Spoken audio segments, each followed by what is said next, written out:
Choutuppal municipality పరిధిలోని లక్కారం గ్రామంలో ఈరోజు శ్రీ ఆందోళన మైసమ్మ జలసాధన సమితి వారు వచ్చి రైతులకు ఒక అవేర్నెస్ ప్రోగ్రాం ఏర్పాటు చేశారు. ఈ సందర్భంగా వారికి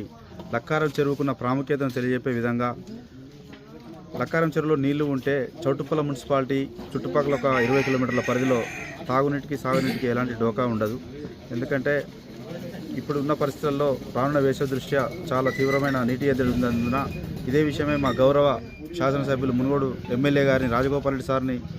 గత 3 రోజుల క్రితం మా గ్రామ రైతులతోటి కలిసినప్పుడు ఒక లిఫ్ట్ ద్వారా పక్కనే పోతున్న పిలాయిపల్లి కాలువ నుంచి లిఫ్ట్ ద్వారా మాకు నీటిని అందించమంటే సార్ వెంబడే స్పందించి సంబంధిత ఇరిగేషన్ అధికారులకు ఎలక్ట్రికల్ అధికారులకు పంపి వారు ఏ విధంగానైతే ఆ లిఫ్ట్ కెనాల్ ద్వారా 2 కిలోమీటర్ల సమీపంలో ఉన్న మా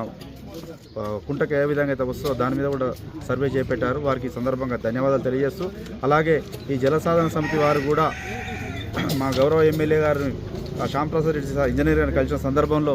ఏది ఏమైనా ఈ గొలుసుకట్ట చెరువుని మునుగోడులో ఉన్న ప్రతి గొలుసుకట్ట చెరువుని నింపే విధంగా ప్రయత్నం చేస్తున్నందుకు మా గౌరవ రేవంత్ రెడ్డి గారి నాయకత్వంలో పనిచేసిన మా ఎమ్మెల్యే గారు కూడా ఈ సందర్భంగా ధన్యవాదాలు కృతజ్ఞతలు తెలియజేస్తున్నాం.